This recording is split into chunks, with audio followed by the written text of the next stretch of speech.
Hey, what's going on YouTube? So today I wanted to talk about a variety coin that I feel that you have a much better chance at finding. We do a lot of videos of coins that are pretty old and they're a little harder to find, so I wanted to try and find some coins that I feel that you have a much better chance of actually scoring. So today we're going to be talking about a Lincoln penny. It's actually a memorial from 1960 D, Denver Mint actually. And think about how many of the 1960s Ds that you can find in one box. I find tons and tons and tons of them. So I feel like you have a much better chance at finding this certain variety. And what's really cool about this variety, if you can find it in decent shape, you can get thousands for it. In fact, I believe the top value or the top auction record was somewhere around $4,000, as you'll see here in the video. So let's go get into it. All right, guys, so let's get into this coin. Like I said, this is from the 60s. In fact, it's a 1960 Denver Mint Lincoln cent. It's actually a memorial. So we're not even talking wheat pennies, guys. We're talking, new memorial pennies that you can find tons of. So you have a good chance of finding one. This coin, let's zoom into it. Now you need to know a little bit about the large date and small date 1960D before you really can understand what's going on here. So let's pull up a photo of a large date and a small date, and you can see the difference there. So in 1960 they had two different types, the large and small date. And as you can see, the large date, the 6 is much taller. The O is a little bit bigger, and it's very round like a tire. The 9 is a little bit bigger as well.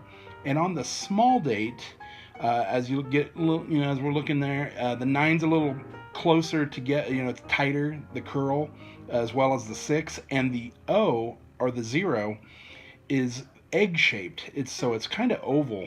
So that's the way you can tell the difference between a 1960 large date and small date.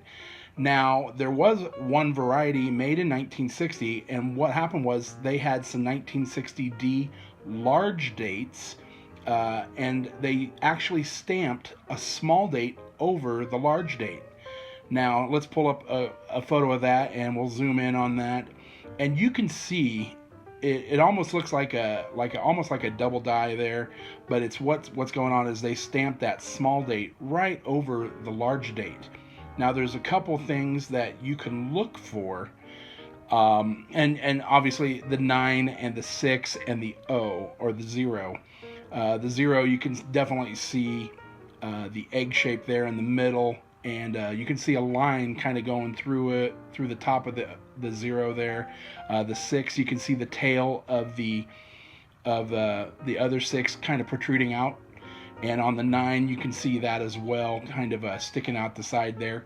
Now there's one other dead giveaway to tell if you have the variety, the small over large date. And if you look really, really closely at that Denver mint mark, just above it, you're gonna see an actual, it was a repunched mint mark. So you're gonna see another D right above the D of the 1960D. So every one of these is gonna have this, guys. So you wanna keep your eyes peeled for that extra D.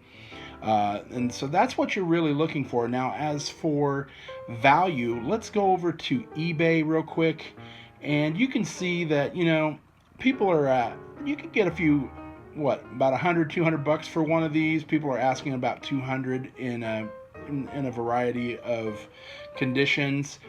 But if you go over to PCGS, here's what's very interesting, guys. In July the 30th, 2008, Heritage Auction actually sold a PCGS MS66 for over $4,000. Now, stop and think about that for just 1 second. That's a MS66. You could go 67, 68, 69, or even 70 if you could find one of these and make a ton more. So if one in MS66 is selling for 4,000, who knows if you could find one in 67, 68, 69, or 70, what the potential earnings could be. It's astronomical, I'm sure. So guys, you really want to keep your eyes peeled for these. Like I said, these should be very, very easy to spot in your change or in a box, and you have a really good chance of finding a lot of 1960Ds in a box. So guys, make sure you give us a like, subscribe, share, post your comments down below, and if you want to support the channel, please watch one of these awesome videos right here. We'll see you next time, and as always, happy hunting.